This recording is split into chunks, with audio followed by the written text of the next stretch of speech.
Olá, sejam todos muito bem-vindos ao canal Mitologia Grega de A a Z. Meu nome é Sérgio Paulo de Melo Feitosa, sou mestre em Ciências da Religião e psicólogo clínico. Estou aqui mais uma vez trazendo conteúdo de mitologia grega. Estamos falando de conteúdos relacionados ao grande Zeus e hoje nós estamos entrando na terceira parte, terceiro capítulo dos amores humanos de Zeus. A gente vai entrar hoje em personagens que são talvez desconhecidos por um grupo grande de pessoas que gostam da mitologia grega, porque na verdade são personagens mais antigos. Hoje a gente vai tratar praticamente de mitos de origem,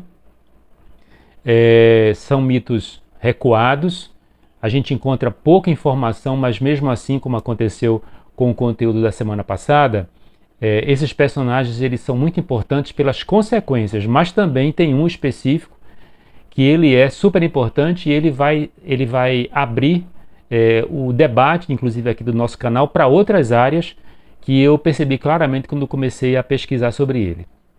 Então hoje a gente vai falar sobre a Lâmia, vamos falar hoje sobre a Pandora, vamos falar sobre a Pirra, vamos falar sobre a Tiia e vamos falar sobre a Partogenia, tá? Então são 5 personagens que eu vou trazer, no caso a Pirra e mais 3 filhas, e a Lâmia vamos pensar em um termo separado, um conteúdo mais separadinho, ainda que eu vá começar com ela, tá? Então são personagens super importantes dentro do mito de Zeus e que obviamente a gente não vai deixar de fora. Então é um prazer contar com a sua presença aqui. Se você veio até o conteúdo, se você chegou até o conteúdo do canal por alguma indicação do YouTube, eu vou pedir que você dê o seu like, que você ative as notificações, se inscreva, né? E ao se inscrever, ativar as notificações, porque cada vez que inclusive eu postar aqui algum conteúdo, você vai ser avisado. E se você souber de alguém que gosta do tema de mitologia grega, traga essa pessoa para assistir esse conteúdo, faça algum comentário, faça alguma pergunta. Vai ser um prazer poder responder, pesquisar e interagir com você. Sejam todos muito bem-vindos. Bom, então hoje nós estamos começando com esse conteúdo dos amores humanos de Zeus, com um personagem que ele é uma espécie de... ele é um mito de origem, que é a Lâmia. A gente quando nós vimos, por exemplo, o debate, aquele conflito que os olímpicos tiveram com os monstros, aqueles personagens que foram encerrados, né, que foram jogados no Tártaro, como os titãs, como os próprios gigantes que tinham um corpo, eles eram híbridos, né, uma parte o corpo humano, outra parte um corpo de serpente. Esse grupo e o próprio Tifão, que vai chegar um momento que eu vou falar dele aqui, nada é parecido, nada se assemelha com um grupo de personagens dentro do mito grego que seja incluído, que a gente pode dizer que está incluído dentro do grupo de personagens associados, por exemplo, à Lâmia. Cheguei a comentar num conteúdo passado a respeito de Licaon, quando Licaon foi transformado em lobo, Zeus, impressionado com a impiedade dele, né, com a violência que ele cometeu contra um próprio neto, então Zeus transforma Licaon em um lobo. Então vai ser a licantropia, né, o fenômeno da licantropia, ou do lobisomem dentro da mitologia grega. Pois bem, a Lâmia, ela vai no seu mito, ela vai proporcionar o surgimento de imagens fantasmagóricas que até o momento não tinha sido citado dentro da mitologia. E aí depois que eu inclusive falar sobre ela aqui, antes de eu falar da mãe e das 3 filhas, que são as primeiras mulheres praticamente da mitologia grega, então eu vou fazer eu vou colocar aqui, abrir um leque em relação a variações do que a gente vai debater com conteúdos especiais que eu já estou começando a preparar e pesquisar. Pois bem, a Lâmia, segundo o mito, existem relatos que são relatos muito difíceis de serem encontrados em relação a esse personagem, porque é um personagem muito recuado. Mas enfim, ela não é dado a ela, pelo menos eu não localizei uma origem dela.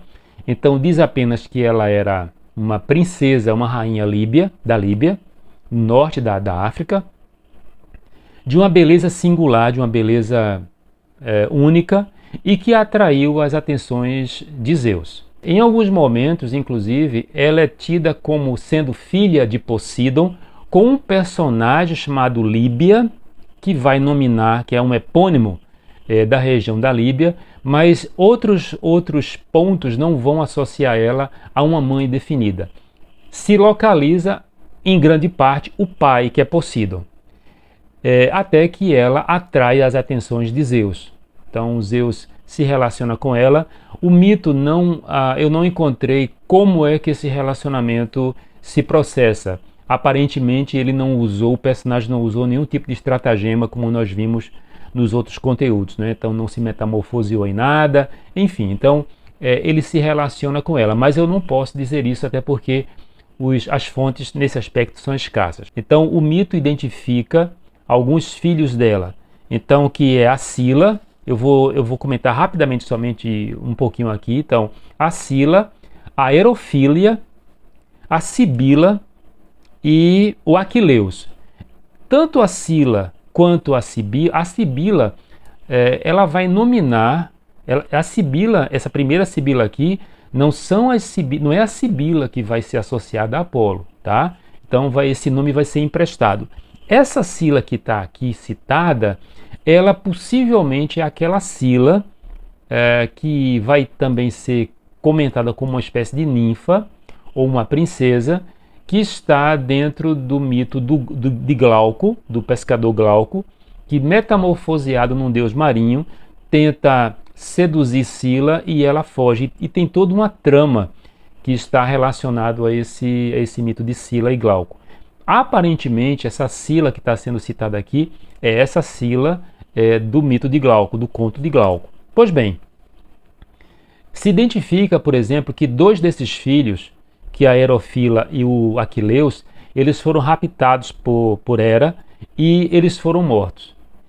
Na antiguidade, a gestação e a capacidade de gerar filhos, de fazer com que os filhos nascessem, eram considerados bênçãos dos deuses. Então, uma das coisas que era muito presente na vida dos casais era quando havia a esterilidade.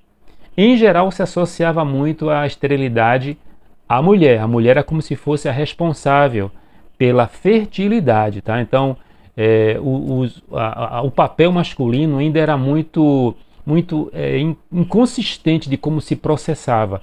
Sempre se associava a fertilidade à mulher. Então, quando um casal ele não conseguia ter filhos, em geral as mulheres elas eram responsabilizadas. No caso aqui de Lâmia, quando os filhos começam a serem roubados e mortos pela deusa Hera, isso atinge uma espécie de honra que a mulher tinha naquele período de poder sustentar seus filhos. E querendo proteger esses filhos, o que é que acontece? A Lâmia ela vai se recolhendo cada vez mais e esse furto dos filhos, possivelmente ela teve muito mais filhos do que esses aqui, tá? Então ela vai procurar as cavernas e lá ela perde a razão. Para tornar a situação mais dramática ainda de Lâmia, o que é que a Hera fez? Além de roubar os filhos e matar esses filhos, não permitiu que ela dormisse mais. E ela perde a razão de fato, ela enlouquece. Havia uma regra, eu também já cheguei a comentar aqui no conteúdo de mitologia, que um deus não podia desfazer a ação de outro deus. Então Zeus, penalizado com a situação de Lâmia, o que é que ele fez? Ele provocou, ele ofereceu a ela, ele deu a ela a capacidade dela tirar os olhos para poder descansar no momento em que ela desejasse. Só que com a mente conturbada, ela começa a percorrer os lugares para roubar os filhos das outras mulheres e se alimentar deles. Então, Lâmia, de uma belíssima mulher, ela passa a simbolizar um monstro que matava crianças e adolescentes. As fontes, em geral, dão sempre uma espécie de direcionamento da perseguição dela a adolescentes.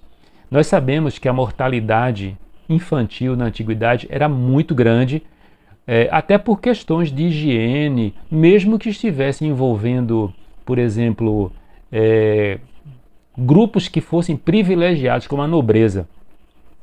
Mas havia um desconhecimento básico de higienização na hora do parto, de cuidados com as crianças, então a mortalidade era muito grande. E além disso, a possibilidade de infecções, a possibilidade do surgimento de doenças que estavam associadas à infância e mesmo a uma pré-adolescência, se é que a gente pode fazer essa pontuação nisso aí, tudo estava sendo muito iniciante, a medicina era muito incipiente, né?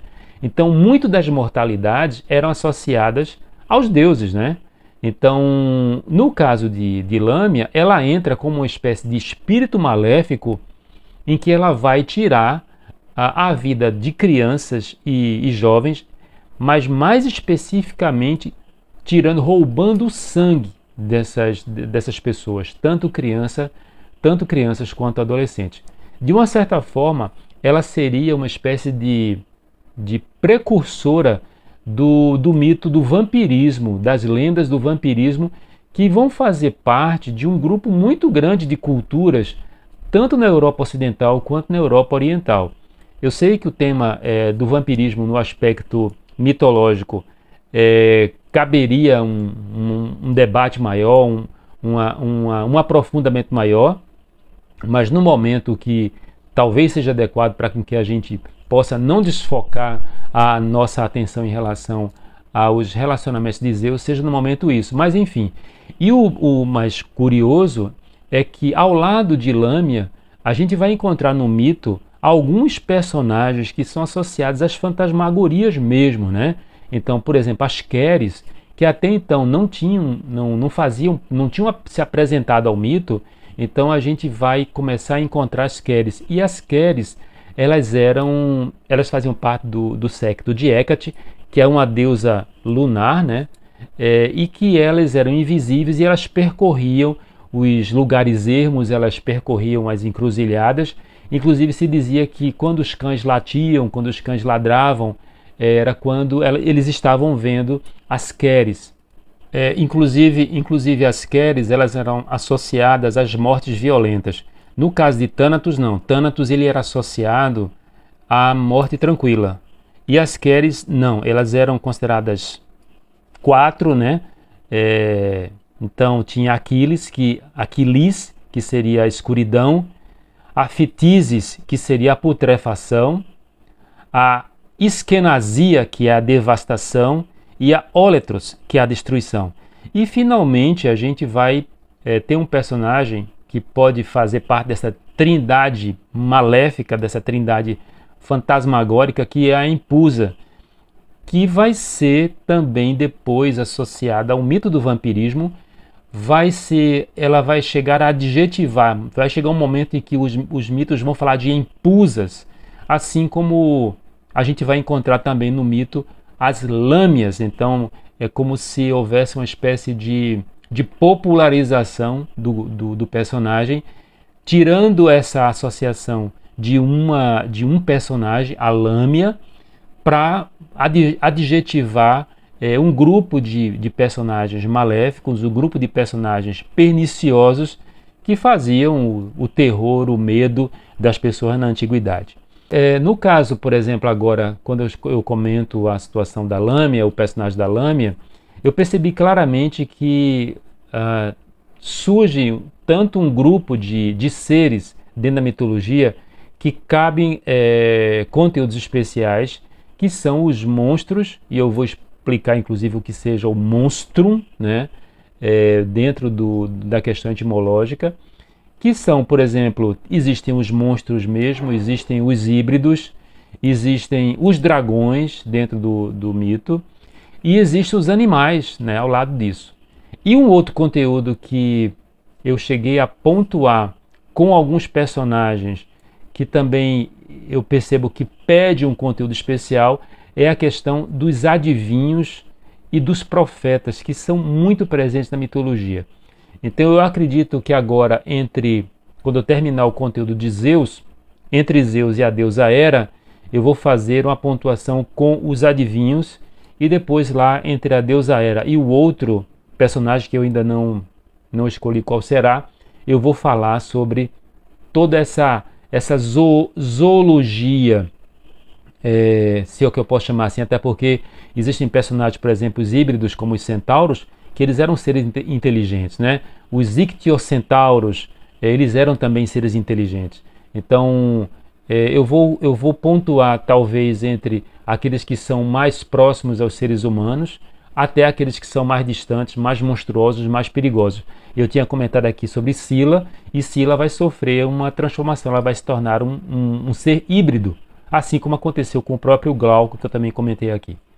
Então, no caso da Lâmia, então Lâmia é essa personagem trágica, diria, né? Ela enlouquece, e ela vai ser, apesar dela gerar personagens importantes, né? Como no caso da Scylla, como no caso mesmo da Sibila. Essa primeira Sibila não tem tanta presença assim, mas ela vai acabar nominando futuramente um personagem associado ao grande deus Apolo, que vai existir uma Sibila, e depois também Sibila, essa segunda Sibila, vai adjetivar todas as sacerdotisas do oráculo de Delfos. O segundo personagem que a gente vai comentar agora é um personagem que é muito interessante e que está associado logo, é a primeira mulher que sobrevive ao dilúvio, né?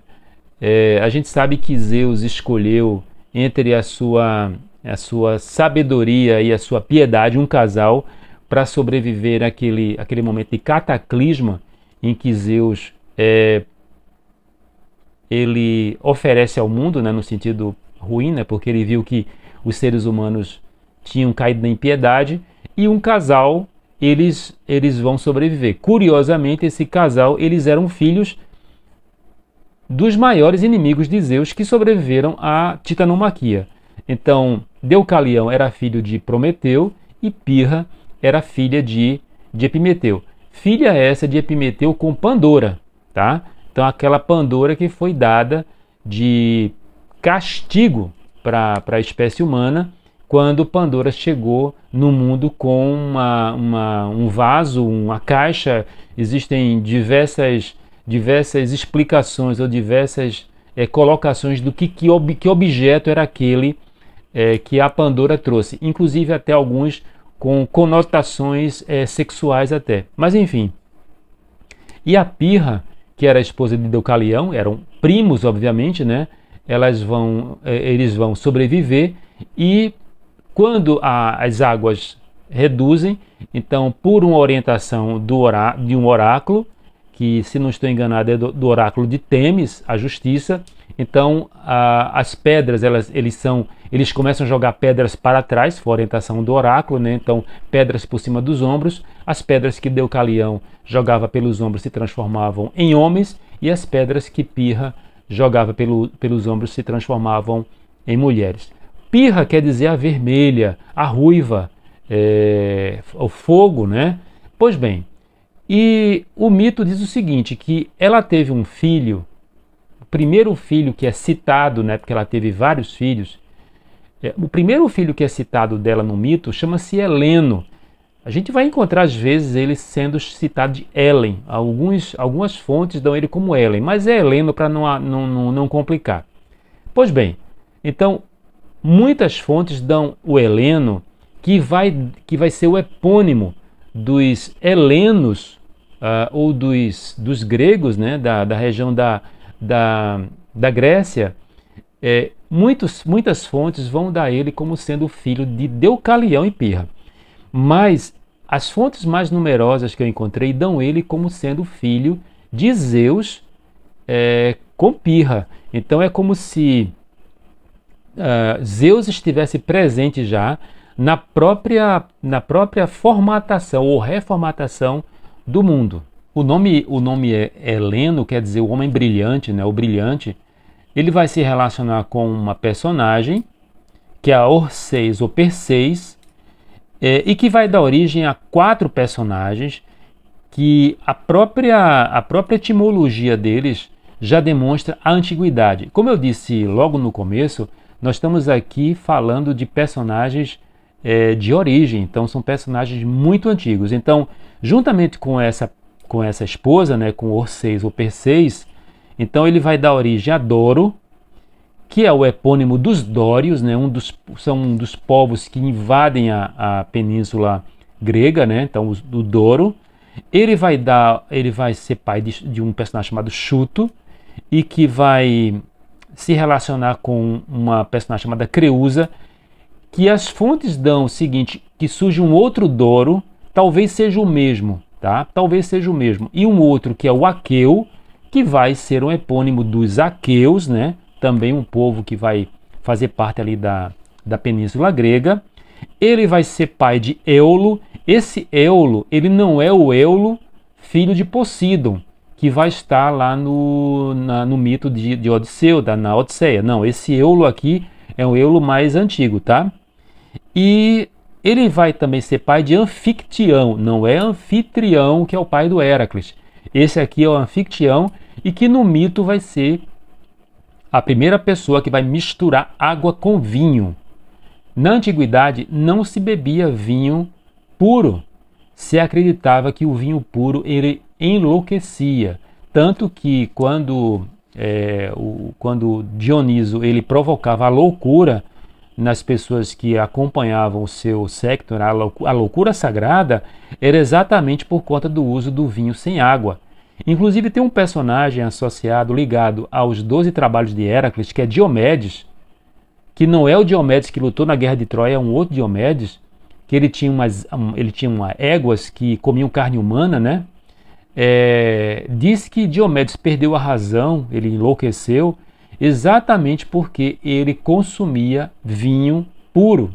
Então eles quebravam, eles davam uma quantidade X de partes de água em relação ao vinho. Não é o vinho que a gente toma hoje não, tá? O vinho que a gente toma hoje é completamente diferente do vinho que os gregos consideravam para poder ser consumido de maneira saudável, tá? Então eles misturavam na água. Não sei como é que seria o gosto disso aí, mas era totalmente diferente. Bem, e agora nós vamos entrar num conteúdo que é das três personagens seguintes, que são 3 filhas de Pirra, que elas são consideradas como tendo tido também relacionamento com Zeus, que é a Pandora, a Protogenia e a Tia. Eu vou comentar no caso da Tia primeiro e vou passar pela Pandora e por último pela Protogenia. Bem, então a Tia vai ser a mãe com Zeus, né? Ela vai dar origem a 2 filhos, um chama-se Magni e outro Maquedon. Então são 2 epônimos. Então existe uma região que é a Magnésia, que vai ser a origem onde Magni futuramente ele vai reinar, ele vai comandar. E no caso do Maquedon, o nome também já é autoexplicativo, né? Então ele vai ser o epônimo da região ou dos macedônicos, que faz parte ali do norte da Grécia, né? Então a Macedônia é um país. Então Alexandre o grande conquistador da antiguidade, ele era um macedônico, né? Então assim, na verdade a cultura grega e a cultura macedônica, elas meio que conviviam, muitas vezes elas se digladiavam, como fazia parte daquele período ali, daquela parte de formação daquela região. Então, no caso da Tia, ela vai ser mãe desses 2 personagens que vão dar a origem a esses 2 grupos, né? Tanto a Magnésia quanto a Macedônia. No caso da Pandora, não confundir com aquela Pandora, volto a dizer, com a Pandora que foi a esposa de Epimeteu, né? Que seria a avó delas, né? Porque no caso Pandora foi a mãe da Pirra, que por sua vez vai ser mãe dessa Pandora, seria uma Pandora segunda, talvez a gente pudesse chamar assim.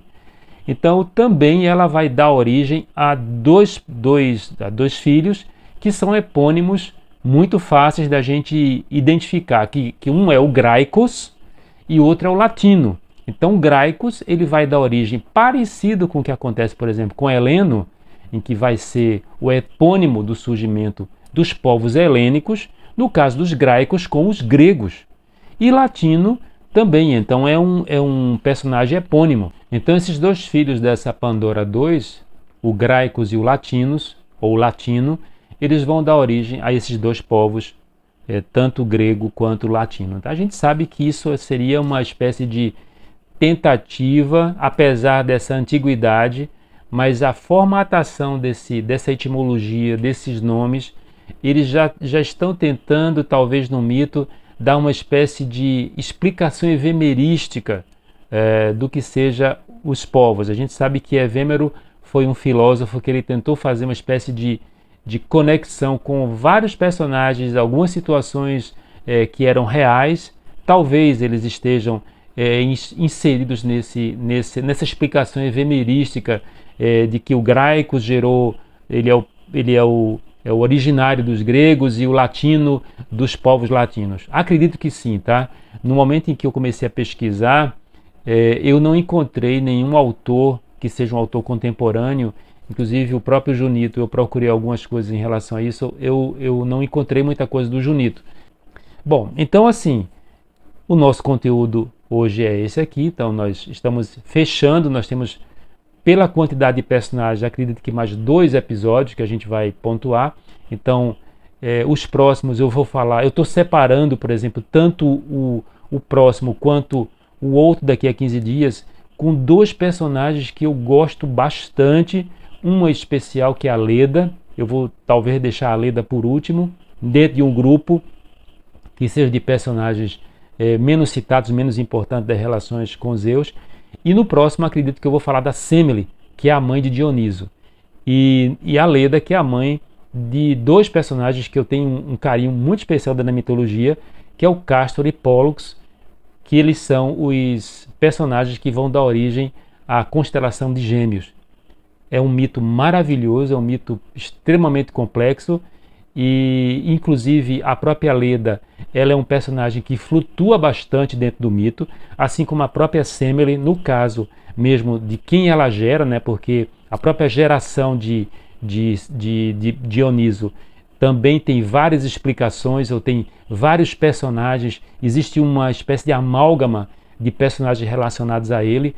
No caso de Leda, não tanto em relação aos Dioscuros, aos filhos, mas em relação a ela mesma, ela sendo associada num momento mais recuado como uma grande mãe, e depois ela vai perdendo, o mito perde um pouco a sua importância nesse aspecto da grande mãe ou de uma grande deusa, para se tornar um amor trágico de Zeus. Então eu vou deixar esses 2 personagens para o penúltimo e último conteúdo. Até que nessa passagem para o próximo personagem, que é a deusa Hera, então eu vou trazer, como eu falei, aqueles conteúdos especiais, especificamente em relação às adivinhações, às profecias e os profetas da mitologia grega. Bom, então se você chegou até aqui, quer dizer que você gostou do conteúdo. Seja muito bem-vindo, você está no canal Mitologia Grega de A a Z. Meu nome é Sérgio Paulo de Melo Feitosa, sou mestre em Ciências da Religião e psicólogo clínico, e vou lhe convidar para que você se inscreva no canal, que você dê o seu like, que você ative as notificações, isso vai ajudar bastante o canal. E se você souber de alguém que gosta do conteúdo de mitologia, como você está percebendo, a questão do mito está sendo sempre tratada de uma forma mais ampla possível, com qualidade de conteúdo, vai ser um prazer poder contar com a sua presença e quem você conhece que gosta dessa temática. Então vou deixar aqui um forte abraço e na próxima semana, então eu vou trazer mais amores humanos de Zeus, vou trazer um conteúdo especial no caso da Semele, e o último capítulo, possivelmente, eu vou trazer o conteúdo sobre a Leda. Então vamos nos preparando para os próximos capítulos, estamos terminando os amores humanos de Zeus. Vou deixar aqui um forte abraço a todos e até a próxima semana com mais mitologia grega. Até breve. A edição de um conteúdo é muito curiosa, muito complicada. E eu, depois que eu fiz toda a gravação dos personagens anteriores, né, eu percebi que eu deixei de lado o último personagem, que é a Protogênia ou Protogenia. Como sou psicólogo, então os esquecimentos não são à toa que acontecem, né? Se a gente fosse pensar em termos mais freudianos, então seria a dificuldade de deixar o assunto, né? É uma forma de você voltar para o assunto, até porque ficar em 30 minutos, mas eu realmente não quero deixar um conteúdo muito longo, mas obviamente eu não poderia deixar o personagem que eu próprio havia comentado no começo de fora, né? Então eu estou fazendo aqui esse enxerto, no bom sentido, né? Para com que a gente possa comentar rapidamente da protogenia ou da protogênia. O termo, a palavra, o nome dela, eu encontrei de fato sendo chamada de protogênia, mas até por um vício talvez de linguagem, então eu chamo de protogenia, mas vamos lá para protogênia, que talvez seja mais fácil quando se localiza o personagem. Vamos lá. Na mitologia, e aí a gente encerra finalmente esse conteúdo, né? Na mitologia, existem 4 personagens que são chamadas, que são denominadas como protogênias. Vamos pontuar apenas uma delas, que é a primeira, que é exatamente a filha de Pirra, né? Uma das filhas de Pirra. Com Zeus, que também não existe uma descrição como foi esse relacionamento, ela vai ser mãe de um personagem chamado Aétlios, ou Etlius, é o Aétlios, nome dele, né? E ele vai ser pai do Endimião. O curioso é que se a gente observar toda a sequência dessas relações, desse surgimento, desses nascimentos, a gente vai ser sempre lançado de fato a mitos de origem. O Endimião é aquele personagem pelo qual a Selene, a lua primordial, né, a Titânida, ela se apaixona, né? Então ele tinha uma proximidade com as divindades, com os deuses, e até que um dia o mito vai bifurcar essa questão do Endimião. Tem uns textos que dizem que ele pede aos deuses a juventude eterna, e tem outros relatos que dizem que Selene, ela pede para o amado o dom da juventude eterna. O que a gente encontra com mais frequência é de fato que ele pediu, né? Que ele pediu. E que justificaria, por exemplo, o encontro dela quando ele já estava sob o feitiço, sob a ação da sua juventude eterna, sob a condição de não acordar. Bem, então, na verdade, a gente vai ver toda uma sequência, né? Então, o Endimião sendo filho de Aétlios e o Aétlios sendo filho do relacionamento de Zeus com protogenia ou protogênia.